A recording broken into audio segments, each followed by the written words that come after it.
Hello, and welcome to Educational Triage, where we discuss issues in alternative education.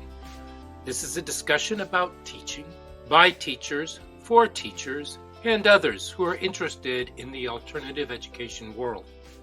We hope you find today's episode relevant, engaging, and useful. And if you do, please subscribe. I'm Tony Hunt, and I'm here to help guide you with the help of my friends Christy and Philip. And welcome back to another lively episode of Educational Triage. And I am here with the fabulous Christy Goodell. Hello. And Philip Summers. Aloha. How are you both today? Fantastic. It just snowed here, so we're doing just nifty. Had a baseball game. You have snow? Oh, I had snow. Yeah, I had snow. Today? No, Monday. No, it was this week ago. Yeah. Yeah, it was spring, yeah. We had snow. I was coaching some kids, but we had a game canceled. We had a snow out. Oh, cool. Yeah. Well, we had snow, and then Saturday afternoon, we also had snow falling. Huge. I was talking to somebody and I said, "Did you see the snow?" And he said, "Oh my gosh."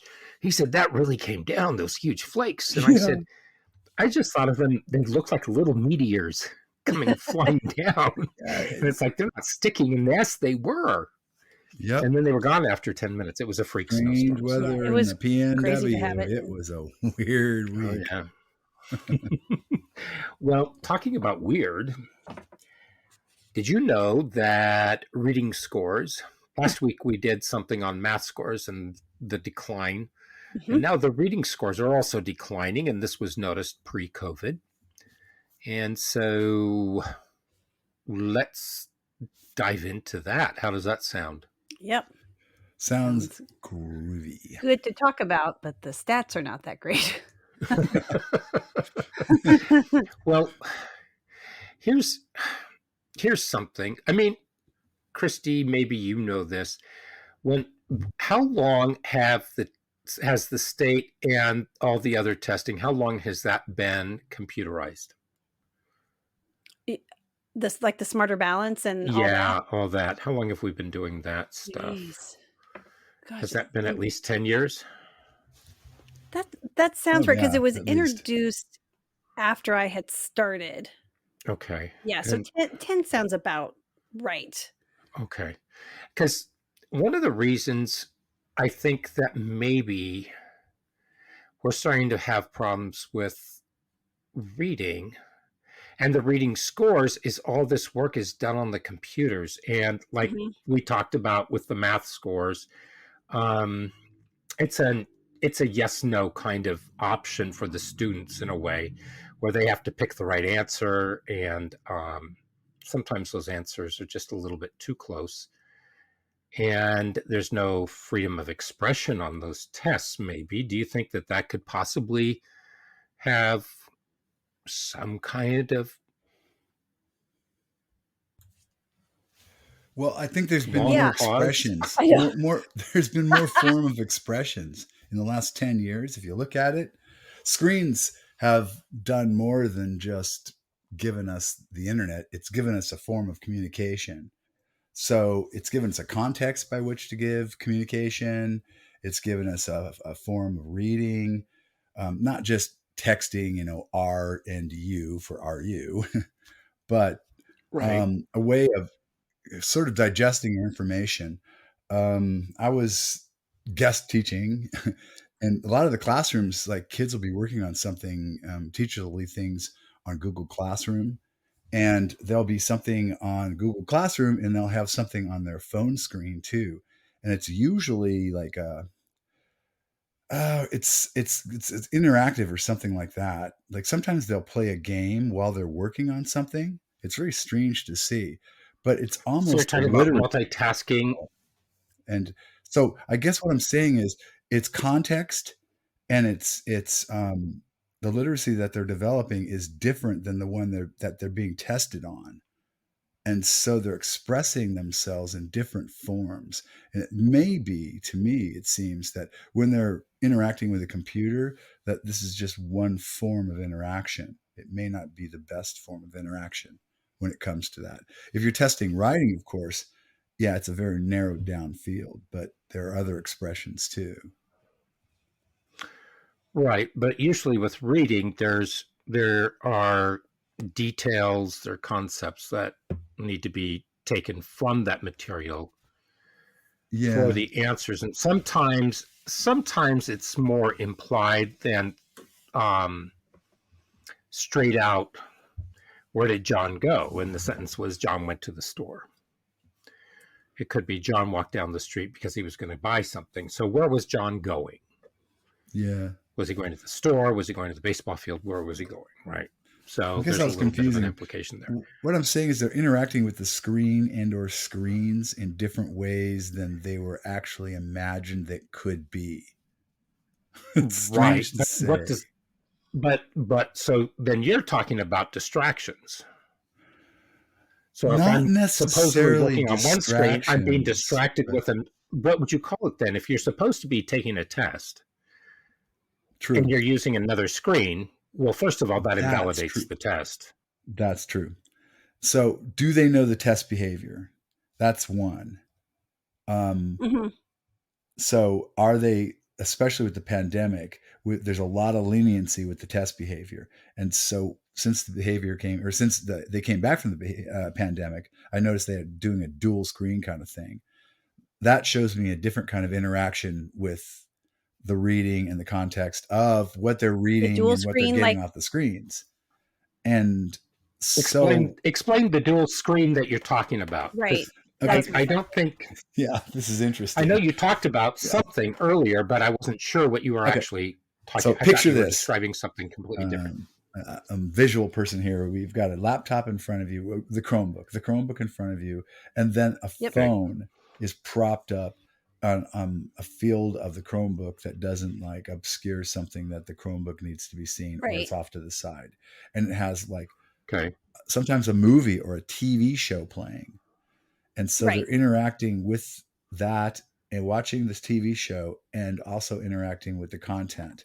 And I've seen kids interact with the content really well while watching the TV show or the movie, or sometimes they're playing Uno while they're working on their work. So they're cooperating on their work and playing Uno at the same time on their phones with each other. But I think the data has already shown us that multitasking is highly inefficient and it doesn't work as Correct. well But if you have because to, your brain can't function on several levels all at once. I guess that's true. I see that as a post-pandemic behavior. Pre-pandemic behaviors were a lot more subtle, but kids are developing a relationship with the screen and how they get the information from the screen in ways I think that we don't quite understand. And so it may be that they don't quite understand how to read what we're giving them and get the information from it in certain ways, Well, just when by you go the to mode by which it's go ahead. given to them. I would say that the distractibility for students has been in play for a while, where they would, especially with the phone being, like, if we're doing pre-COVID and post-COVID, right? I mean, I was battling, that's when we were still kind of just slowly embracing the Chromebooks and stuff, but everything wasn't just all this virtual and everything online. But the phones were still like, we still had kids distracted, right? And they weren't engaged in the learning. Now it's, I think, the same behaviors. It's just the tools are a little different, but they're still struggling to stay focused and engaged in a task. And like for this topic today, for reading, right? And to go beyond the surface questions, right? Those really deep level questions that require a sustained level of engagement for quite a period of time. And I think the kids are struggling with that because they are so impulsive. I'm going to check my phone.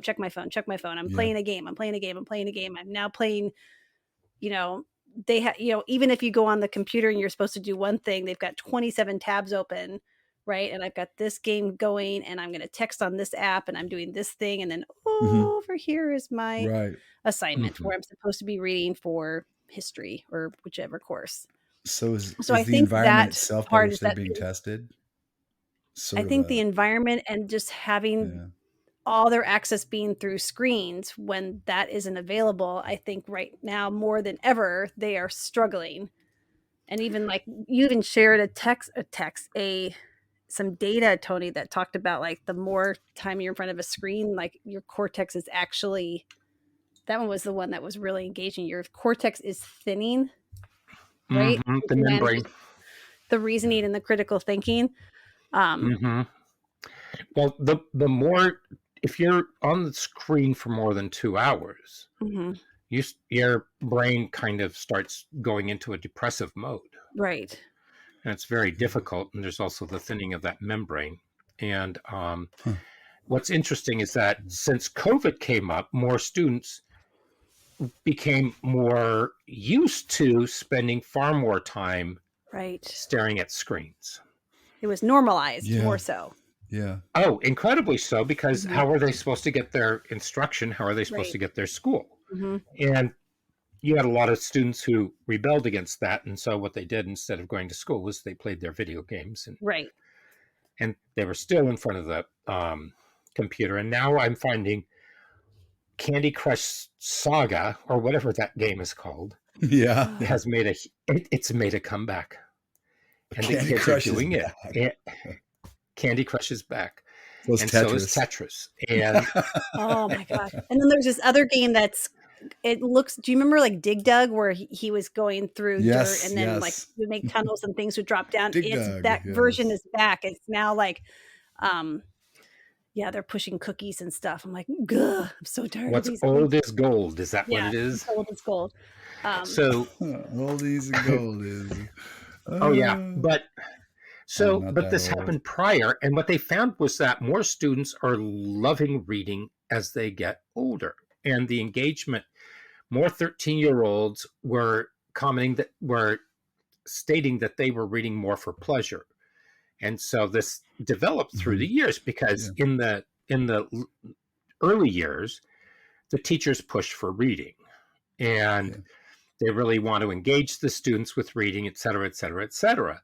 But we also have, let me let's tinker back a little bit, because I know that my niece, when her son was born, and when he was about 2 or 3 years old, she would hand him her Kindle, and he could do games on that Kindle, Uh-huh. right? Yeah, yeah. And so there were learning games that he could do on those.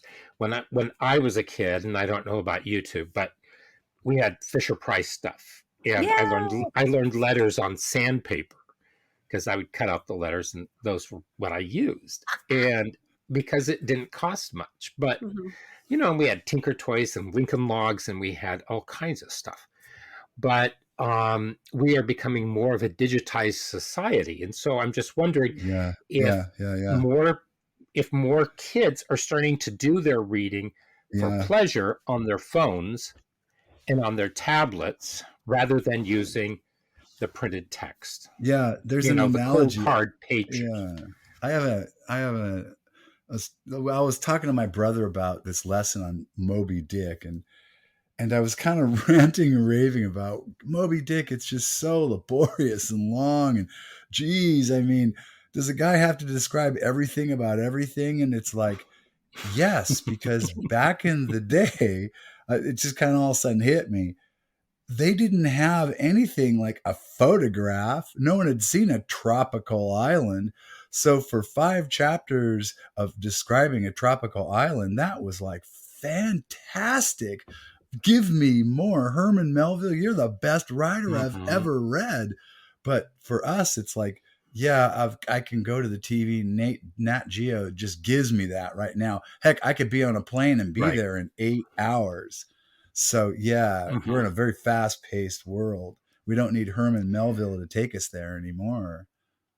No, it tends to be geared more towards an Ernest Hemingway with minimalism, and Exactly. Yeah. Get to the getting good Philip part. Roth and those. Yeah. Yeah. Yeah, exactly. So, but what they also discovered was that reading off of screens does it overstimulates the prefrontal cortex where a lot of the decoding goes on in the Mhm. brain. And so the kids are sitting there and they're doing most of their reading on their phones, on their tablets, and this really does a weird thing with them. And so it's not just their comprehension, but the retention goes down. Mhm. Oh, yeah. And and so I'm just wondering if that's what we're taking it from. That's why I asked about whether or not the testing on the computers, because could that possibly play a role in rating scores going down? Because if all the testing is done on the computers, then is that kind Well, of like a duh? it's certainly not a static mode of testing. It's very dynamic because there's one piece of it that's very dynamic, the kid. You know, the Mm-hmm. computer can sit there and have that test on it, but the interactive kid there is, like I said, I've seen that behavior post pandemic, the dual screen thing. I saw it when I was teaching on the screen. I caught it when they were looking at another screen and they weren't looking at the screen that was actually holding the camera. I could tell that. And then when I got back and Right. started going classroom to classroom, kids were going on the dual screen, doing their work, but playing like card games, like I said, with each other on screens. So they've developed that. So all that's going on while they're still administering these tests in the same way they did before, the static way, but dynamically I everything think the going on dual around it. screen, So it's sort of it's right? a very interesting system. Yeah, there's a lot to it. I think that I mean, I think kind of a yes and no, like the dual screen, I think plays into the um lack of consistent engagement, right? Because I'm so used to I'm gonna switch between my screens. So it's just promoting Yeah. um a lack of attention span, right? It just is that impulsivity. I'm only gonna look at my screen for 5 seconds. So I'm gonna go to the other one and go to the other one.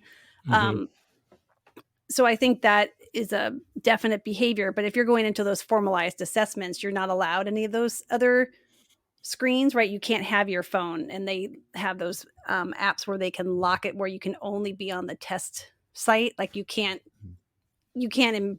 embrace that behavior because it's kind of taken away from you.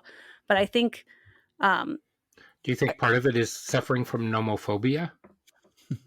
like not having the phone, and so therefore I don't know what to do if I have to stare Mm-hmm. at one thing the Mm-hmm. whole time.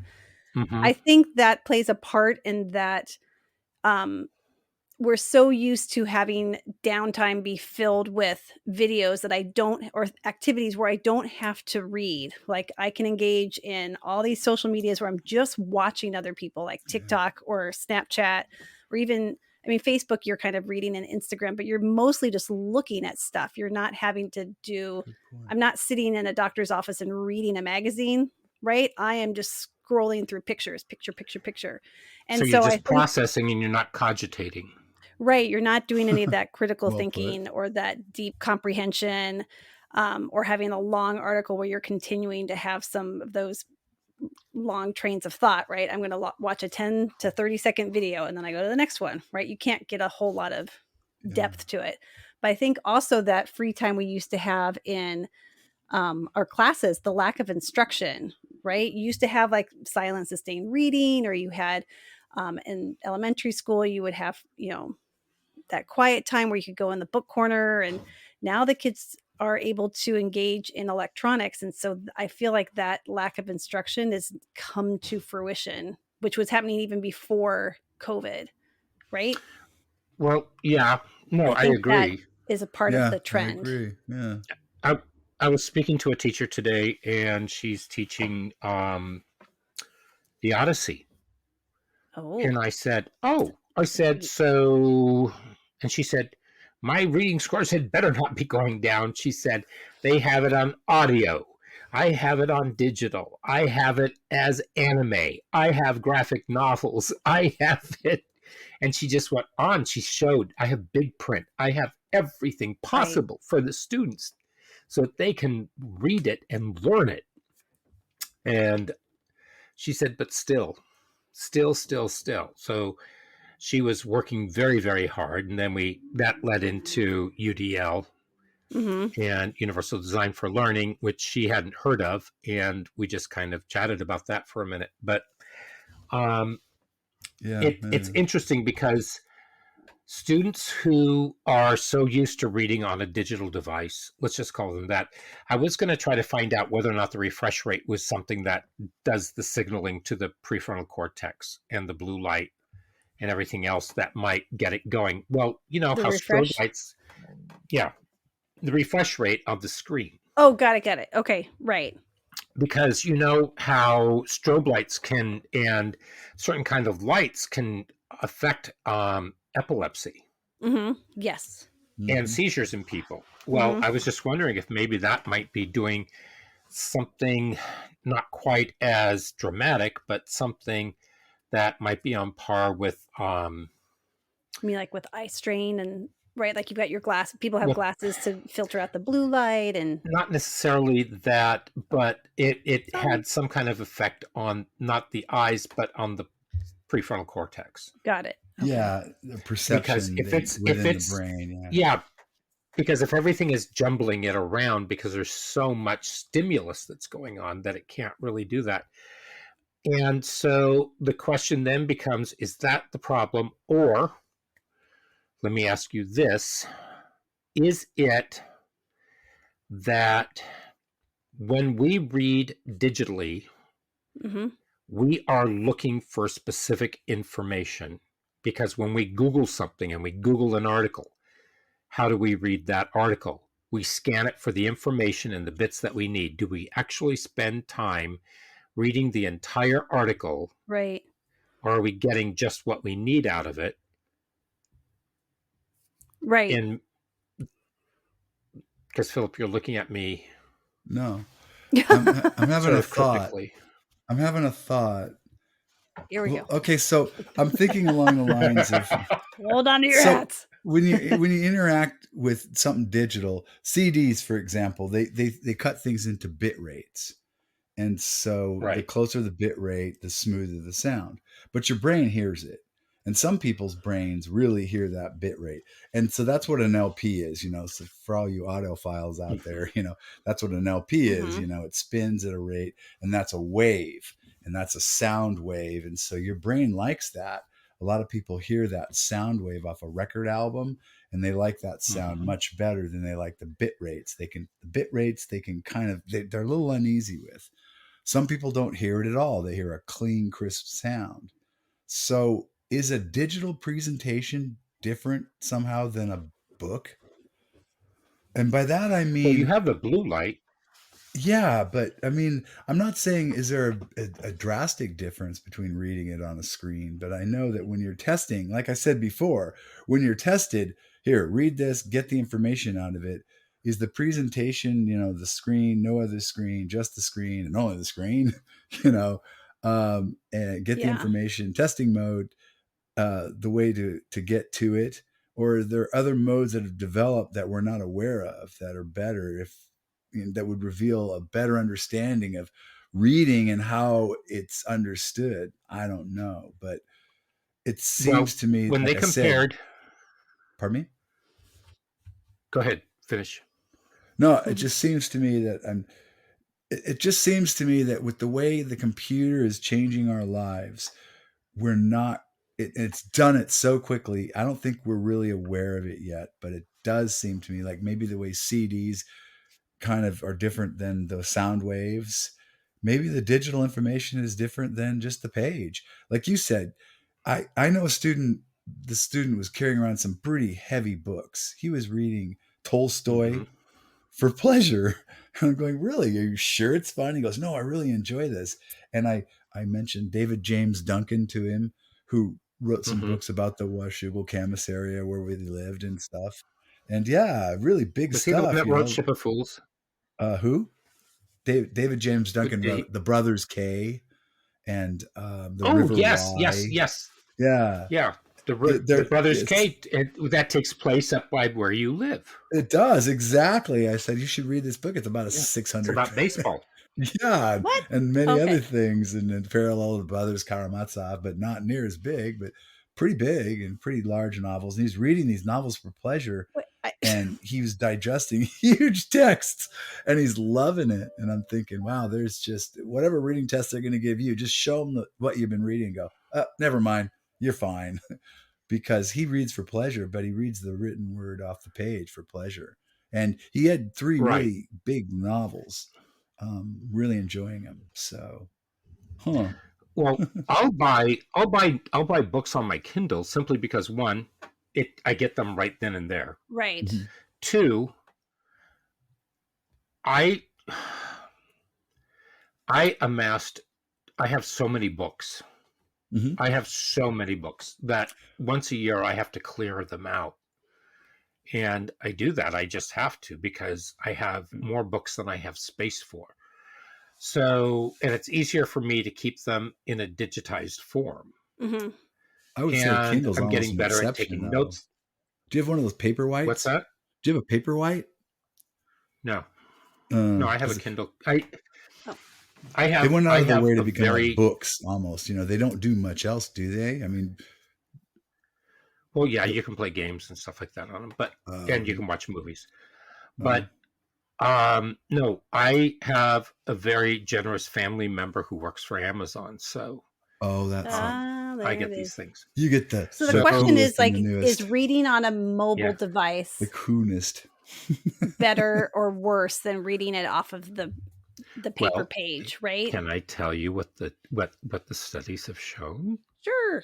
Yes. Okay, the studies showed that people who read off the written page compared to people who read off digital Yeah.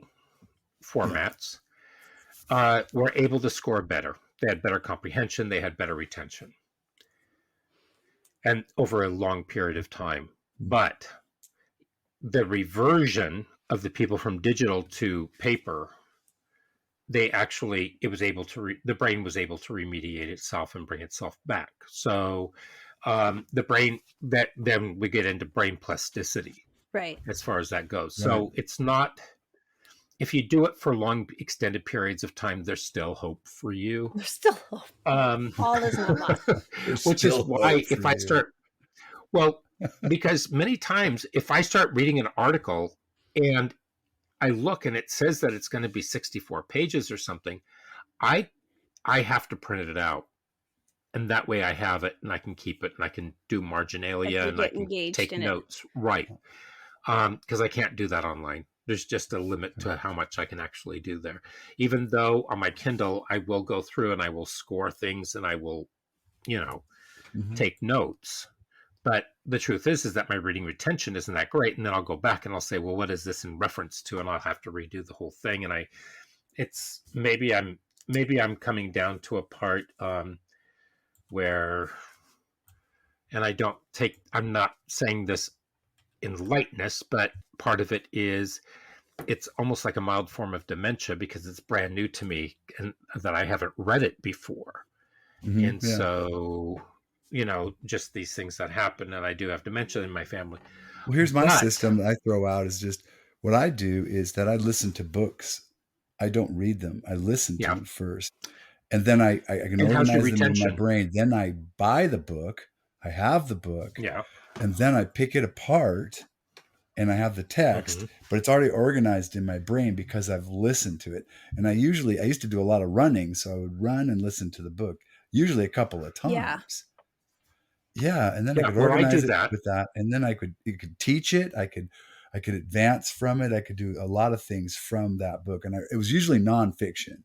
If it was fiction, I didn't read fiction much. I just because I was sort of like a learner and an academic. I just what could I take to the classroom unless it was like fiction I could teach with and things. Then I would read fiction. But yeah, otherwise, yeah. Well, I listen to a lot of teen books so that I could recommend them to my students. Oh. Yeah, I did some things Like like the right. But then I also like listening to Dan Jones books because Dan Jones does a lot of he does a lot of English history, And he does things on the Templars. He does things on the Tudors, the Plantagenets. I mean, he's fantastic, and he's got some videos and everything. Yeah, when it comes to that stuff, I But just anyway, do right in. but so it comes down to another interesting thing, and because you brought up a point earlier, and it made me think: are students, are they going to evolve, and are they going to adapt to where this becomes de rigueur, or the norm, for students to have to read things, and their brains are going to be able to somehow or other adapt and change in order to accommodate digital reading?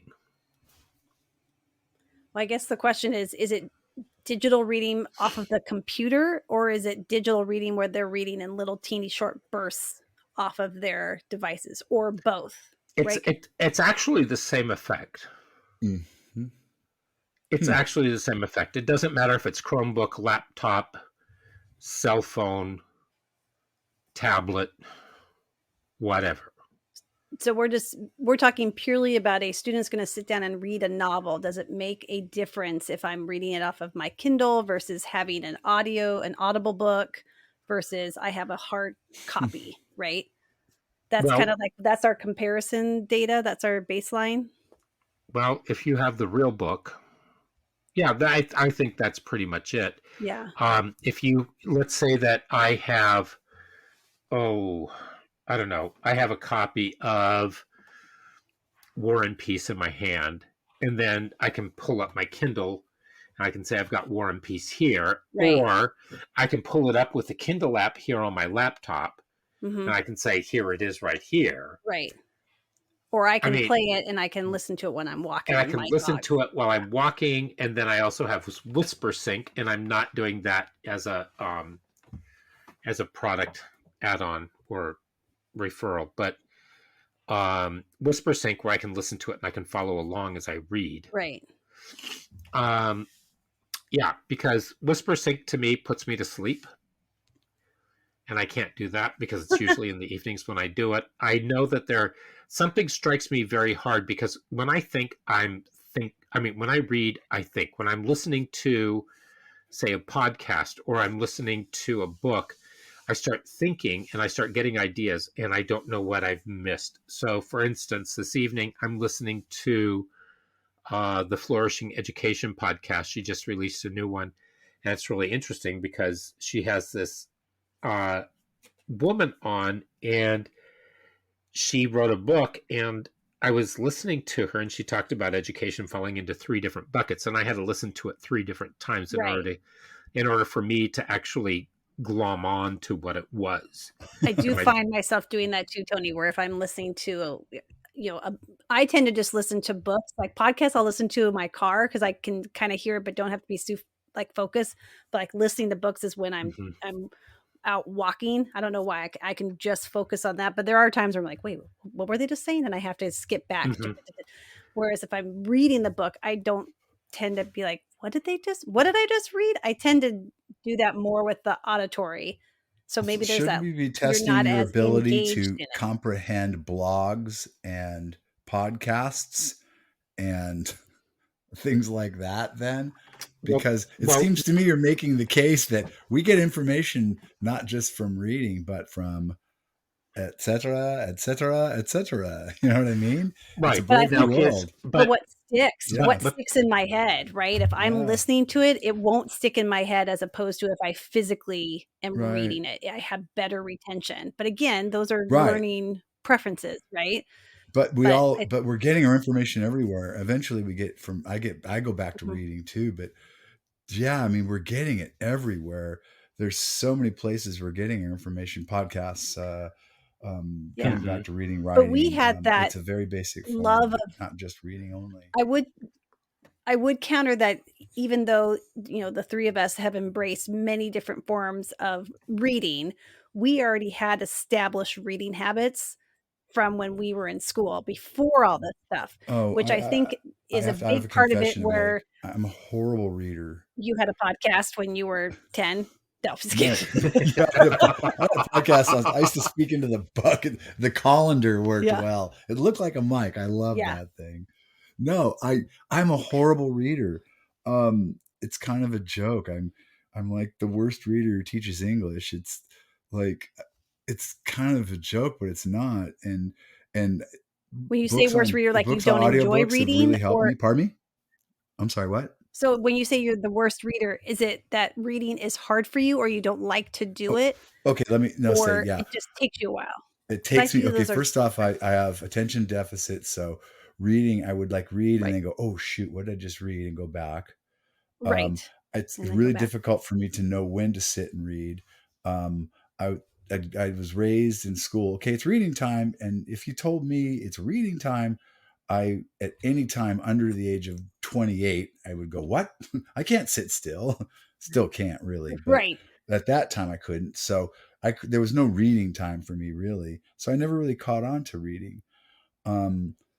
What I did catch on to though was, really wanting to learn. So reading became, a thing I had to do.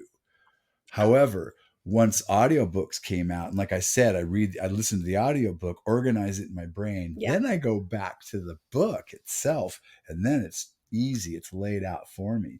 But if I have to wander into the forest of words a book presents to me, I can't do it. I read word for word, and it takes me forever to read a book. It takes me, I can digest ideas instantaneously. I can format them and then put them back on paper. I can organize them, move them around. I can't read very fast. So I'm limited by the pace by which I read, and that drives me out of my mind. So I'm very grateful for the 21st century. Yeah, it's freed me a hard combo. From my disability to read very slowly, of reading very slowly. But see, reason. I have the problem where it's hard for me. Okay, 10 years ago, I could kick back in my chair. 10, 12 years ago, I could kick back in my chair, open up a book, and I could be lost for hours. Mm-hmm. I mean, I've been this way for years, even when I was a kid. I mean, I was in constant motion, but give me a book that I could get into, I'm gone. Right. I am gone. It's worse than putting me in front of the television, because that to me was another world, and I got into it, and I just loved reading. I just couldn't get enough. And then came the smartphone. Dun, dun, dun. And then came the Kindle. And there went my ability. I mean, it's much more difficult for my brain to slow down and to start reading. And I still love to read. It's just that I get pinged so much because all this stimulation is coming at me from so many different directions that for me, so I have a book of Rabelais that my brother gave me. I'm going to hate to say this, probably about 40 years ago. And that sounds like a lifetime, doesn't it? And I love the book. Oh, I love the book. The book is wonderful. It really is. And so I sit down and I started rereading it, and I just couldn't do it because there were just too many other things. My phone started making noises. So I had to actually turn my phone off in order for me to do it. Right.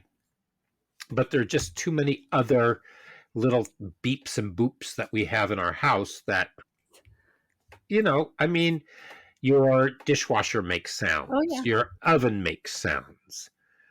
Your Alexa makes sounds. Right. But here's the thing. What they discovered, and this is, I know I'm making another great leap, and I'm just kind of doing, so excuse me, but this is a hairpin turn gone on steroids. As you read, what they discovered was that people who read digitally do not sigh as much in their reading as people with text. Don't sigh like sigh. It's like a deep breath, and what that means is, and this is kind of interesting to me. And lo and behold, I found the article, and I just cannot find it. I need to figure out which of my accounts I was looking at it so I can locate it again. And I'll put it in the show notes once I do. Sighing, the number of sighs and the length of time between sighs while a person is reading shows the amount of cogitation that they're actually going through, Yeah, how it's like much a they're mind actually reset retaining when it. you sigh. Yeah. Right. Right. Interesting. And so it's just a deep breath as you go. It happens far more frequently and deeper. Deeply. I like that. It's a Deeply. new word. Say enough, it's going to happen. Yeah. Deeply with with the printed page than it does with digital. In Yeah, digital, it's very, very infrequent and much softer. that makes total sense. So there is something about your body and your brain working together in order Right. to ingest the information. So here's the question then. What is then the best way for, okay, so Philip, I'm going to give you a book to read and I want you to do it audioly. Okay. Are you going to be able to pass a test after listening to it the first time? Or do you Ooh, need to go back through and study and kind of study it and go through chapters and kind of make notes as you go through? Can you do mental notes as you go through? that's an excellent question. Yeah. Good. Yes, that's an excellent question because I guarantee you, if I was going to just read it, I would go through it once only. Period. For me, it was so difficult to read. I could only afford in my life, time wise, to go through a book once. It was really hard to read for me. And if a book really caught me, I loved it. I gave it the time. But if I didn't love it, it didn't happen. And so I'd skim it and see what I could get from it. That was the kind of thing it was. So yeah, that would be good. Yeah. Huh. Um, I know that I was forced to read Wuthering Heights. I think it was my sophomore year, Mrs. Veggers. And I didn't read it. I thought it was, I just didn't want to read it. There was just something about it that I just couldn't get off on.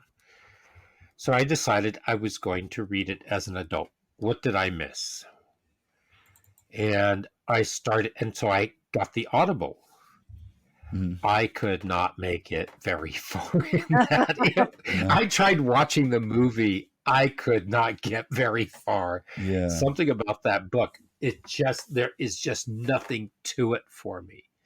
Right. And then there's other books, and don't ask me which ones, but I start listening to them, and oh my gosh, it takes me away. And I watch the Exactly. movie, and I'm like, oh my goodness, this is wonderful.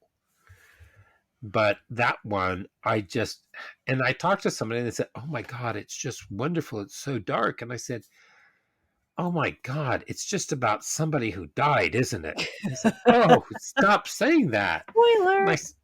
You know, I'm still so mad at Daphne du Maurier for the novel Rebecca because you have to go through 3/4 of that sucker, and then it's like so totally worth it. But dang, it's like 3/4 of lead up. It's like get on with it, and then it explodes in this fantastic tale Right. and a fiery end. But I don't think oh I've man, does it take a long time to get there? Well, that's a little bit like Marquez. It takes 150 pages in Love in the Time of Cholera to actually understand where he's going with it. And then by the time that you finish the book, you do this huge sigh. And it's so bittersweet to finish that because it's such a beautiful ending. It was the most beautiful book I have ever read. Yeah, there's some And books that are worth do reading, not even if you watch the don't think movie. so. watched the movie. Yeah, and Isabel Allende, I love her, and Oh boy. there's just so much to read. So the question then is, what do we do with our students? How do we do this? I mean, is it cheaper to have digital books? Is that why we're doing it? Or I think it promotes more access for those who can, but I think it still comes down to we need more instruction. We need more time to lay the foundation in their early years, and we need to be able to continue it. I think that's a big part of it, right? Like by the time we get them in high school and alt ed, right, their reading skills have been developed, right? They've had at least 9 years, if not they've had opportunities, if not necessarily have the skills, right? But they've had at least by the time we see them in high school, they've had we're We pray assuming that they've had those. right, yeah, like they've had at least K through 9, right? And you would hope that they would have phonics. So I think that's where we are struggling. And I even sent some notes to you a while ago, where in 2008, 9 ish, right? We had at least our state, but I feel it was pretty nationwide. We had big recession and budget cuts, so we had to cut a lot of staff. So a lot of those opportunities to give that direct small group instruction disappeared because we just had to make cuts. And so I Well, think in the high school we have Read 180 and System 44. Right. But are most of those digital? No, it's both. It's a combo. It's a combo. They do. It depends on their reading levels. They are exposed to both. They will test them on the computer. And so then did they score poorly because they were just like click, click, click, click, click, or did they truly not know? Right? Like, are they struggling because they legitimately struggle, or did they score poorly because they just on that day didn't test well or chose not to? But they are doing a lot of in-person, hard copy read book discussion. Like they're still having that. However, it's just one teacher and those class sizes are quite large. They're too big, right? They needs to be smaller. But again, we just right. They're supposed to be no more than 20, 21. I would even counter that's too many. And years ago when I taught, well, it is. I remember when I taught Read 180 many years ago, I was just wondering whether or not it had evolved into something else, that they had 24 kids and I was told to deal with it. And I said, well, I'll deal with it when you give me the materials and you give me the computers because I have nothing. So that kind of, I became a squeaky wheel. And so I got what I wanted. What shocking. What? You were a squeaky wheel. That's so weird. Indeed. Indeed. So here's another interesting thing. Well, and that is, why are humans the only ones who can read and write and have developed languages across the board?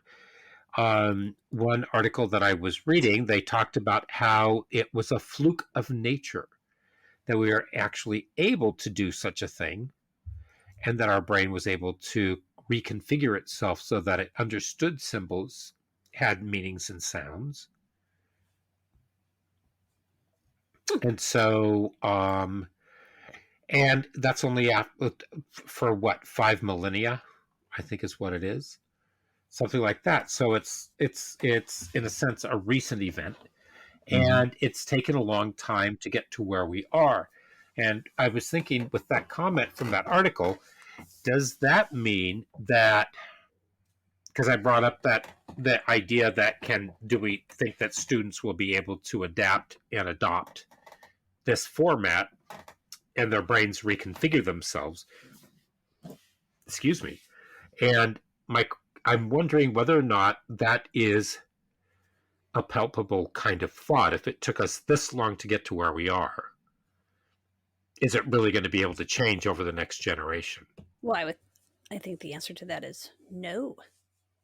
Right? If it's taken this long to evolve to this point, I think it's going to take quite some time to adjust to post-pandemic life and all the patterns that were established, and the lack of reading that didn't occur, right, across all levels.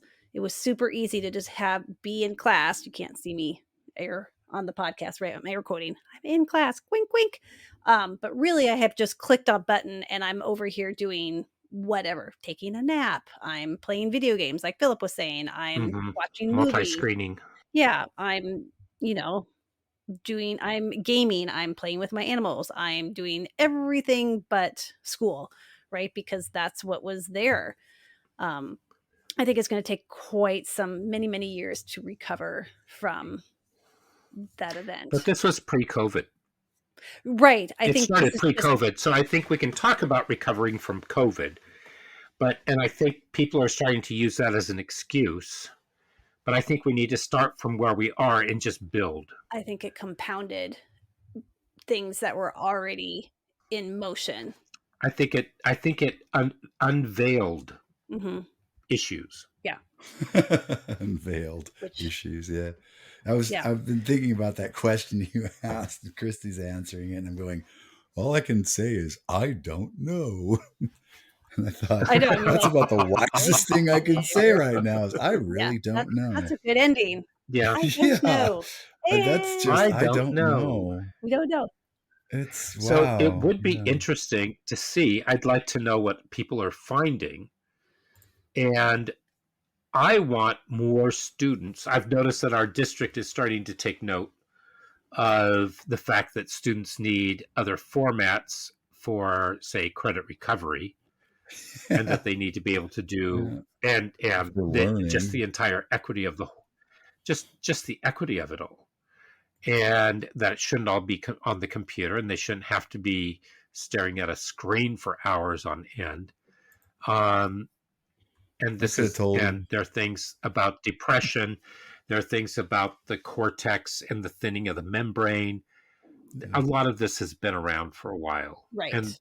And just how many parts of the brain are involved in the act of reading. It's a very inclusive thing, but it gets disrupted in the prefrontal cortex so that it can't involve everything as efficiently and as phenomenally well on the digital devices. So that's going to have an impact on learning, I think. Well, but and then you put a teenaged person trying to teach them things with with a developing brain that's not going to gel until 24. Yeah. Yeah, it's like, it's an interesting task. Yeah. It is. I think it's kind of a fun challenge. Isn't it really? Big challenge. It is. It is. And so it'd be kind of fun just to ask the kids to figure out. That would be a big classroom kind of thing, or maybe even a school thing. It's the digital versus printed challenge. Yeah. And how could they come up with an experiment that they could do with each other on it? Because they'd want to defy the odds, right? I mean, it's a great way to harness in some rebellion there. Oh, yeah. Always appeal to their sense of rebellion. Mm-hmm. Christy, you could get your kids to do it. Let's do it. Okay. So we don't really have a solution, except because it's all right there. We have the facts, we have the data, and most of it, I don't think it's speculative, but I think it's an ongoing quest to try to figure this out and what's actually going to hit the kids. My other question, and my last question, is if a student is hyperactive, if they already have ADHD, which I had, but it was more mental, even though I was zing, zang, zoom, but I wasn't as squirrely as probably Philip was. Reading was kind of my chill pill. But if a kid has all these distractions around them, it's sort of like feeding them sugar. Mm-hmm. So how do you then get them to chill so that they can actually do some of that they need to do, so they can have those cogent sighs?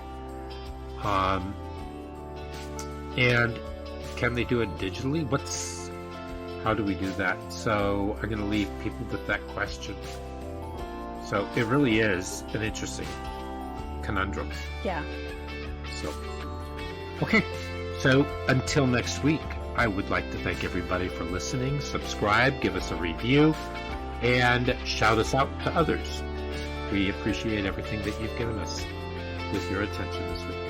And as always, Adieu, adios, auf Wiedersehen, goodbye.